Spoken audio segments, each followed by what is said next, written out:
Hello বন্ধুরা, তোমরা কেমন আছো? নিশ্চয়ই তোমরা খুব ভালো আছো আর তোমাদের ভালোবাসায় আমিও খুব ভালো আছি। রেসিপিস অফ মৌমিতায় আজ আমি তোমাদের জন্য নিয়ে এসেছি একটা খুব সুন্দর আইটেমের নাম ডিমের মহারানী। ডিম এই আইটেমটার সঙ্গে তো তোমরা সবাই পরিচিত আর তোমরা সবাই খুব ভালো খাও। প্রত্যেকের লাঞ্চ, ডিনার, ব্রেকফাস্টে ডিম তো থাকেই। তাই আজ আমি তোমাদের সঙ্গে শেয়ার করব ডিমের এই সুন্দর রেসিপি। তাহলে চলো দেখে নাও কেমন করে করে এই ডিমের মহারানী। বন্ধুরা, আমার আজকের রেসিপির জন্য যা যা লাগবে সেগুলো আগে আমি তোমাদের দেখিয়ে দিচ্ছি। এখানে আছে লঙ্কা গুঁড়ো। লঙ্কা গুঁড়োটা তোমরা তোমাদের আন্দাজ মতো নেবে, তোমরা যেরকম ঝাল খাও তার উপরে। এখানে আছে কাজু বাদাম আর দুধ, এটা আমি মিক্সার গ্রাইন্ডারে করে নিয়েছি। পেঁয়াজ আর কাঁচা লঙ্কা আমি একটু লিকুইড করে করেছি। কুচানো পেঁয়াজ, গোটা কাঁচা লঙ্কা। এখানে আছে মহারানীর মশলা, এটা আমি পরে তোমাদের একবার দেখিয়ে দেবো, তাও বলে দিচ্ছি। গোটা জিরে, গোটা ধনে, শুকনো লঙ্কা আর মৌরি।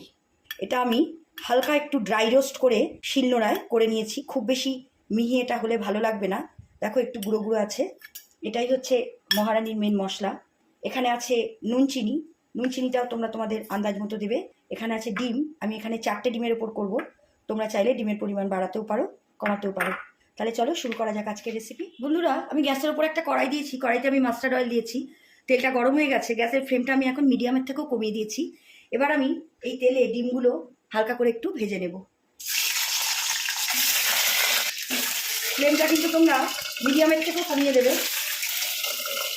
দেখো বন্ধুরা, গ্যাসের ফ্লেম কিন্তু আমি একদমই কমিয়ে দিয়েছি। আমার এই ডিমগুলো ভাজা হয়ে গেছে, খুব বেশি ভাজবো না। আমি এগুলো এবার তুলে নিচ্ছি। এবার আমি এই তেলের মধ্যেই দিয়ে দেবো কুচিয়ে রাখা পেঁয়াজ। ফ্লেম আমি মিডিয়াম টু লোয়ের মধ্যে রেখেছি। পেঁয়াজটা এবার আমি একটু ব্রাউন হতে দেবো। বন্ধুরা, আমার পেঁয়াজটা হালকা ব্রাউন হয়ে গেছে, ফ্লেম কিন্তু আমি মিডিয়াম টু লোয়ের মধ্যে রেখেছি। এবার আমি এর মধ্যে দিয়ে দেবো পেঁয়াজ আর কাঁচা লঙ্কা, যেটা আমি মিক্সার গ্রাইন্ডারে করে রেখেছিলাম সেটা।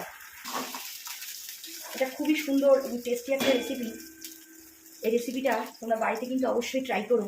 সবসময় ডিমের ঝাল, ডিমের তরকারি, ডিমের অমলেট কারি বা ডিমের পোচ এগুলো খেতে ভালো লাগে না, তখন এটা তোমরা করে নেবে। এটা পোলাও, ফ্রাইড রাইস, লুচি, পরোটা বা এমনি ভাতের সঙ্গেও খুবই ভালো লাগবে।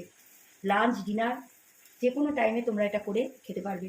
স্টেপ বাই স্টেপ তোমরা দেখে নাও আমি কীভাবে করছি।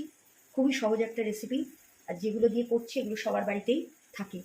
তোমাদের আমি একটা জিনিস স্কিপ করে গেছি, আদা রসুনের পেস্ট। এটা একটু হতে দিলাম। ফ্লেম কিন্তু হাই করবে না, আমার ফ্লেমটা দেখো মিডিয়াম টু লোয়ের মধ্যে আছে। এবার আমি এর মধ্যে অ্যাড করছি গুঁড়ো লঙ্কা। এটা তোমরা তোমাদের আন্দাজ মতো দেবে। দিয়ে দিচ্ছি নুন আর চিনি। নুন চিনিটাও তোমরা তোমাদের ইচ্ছে মতো দিও, যেরকম তোমরা খাও। সবাই তো সমান মিষ্টি আর নুন খায় না। দিয়ে দেবো আদা রসুনের পেস্ট। আমি 4টে ডিমের ওপর করছি, তাই জন্য আমি এভাবে নিয়েছি। ডিমের পরিমাণ যদি বাড়াও তাহলে তোমরা এগুলো একটু অল্প করে বাড়িয়ে দেবে। এবার এই সব কিছু দিয়ে আমাকে এবার একটু নেড়ে আবার এটাকে 1-2 সেকেন্ডের জন্য একটু হতে দেবো। তেল ছাড়তে শুরু করেছে।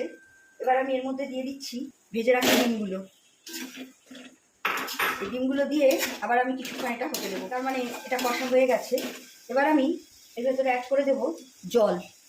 খুব বেশি জল আমি দেবো না, এগুলোতে খুব বেশি জল ভালো লাগে না, আর বেশি জল আমি দেবো না। এবার গ্যাসের ফ্লেমটাকে মিডিয়াম টু লোয়ের মধ্যে রেখে আমাকে এটা একটু ফুটতে দিতে হবে। বন্ধুরা দেখো, গ্যাসের ফ্লেম কিন্তু আমি মিডিয়াম টু লোয়ের মধ্যে রেখেছি, এটা ফুটছে।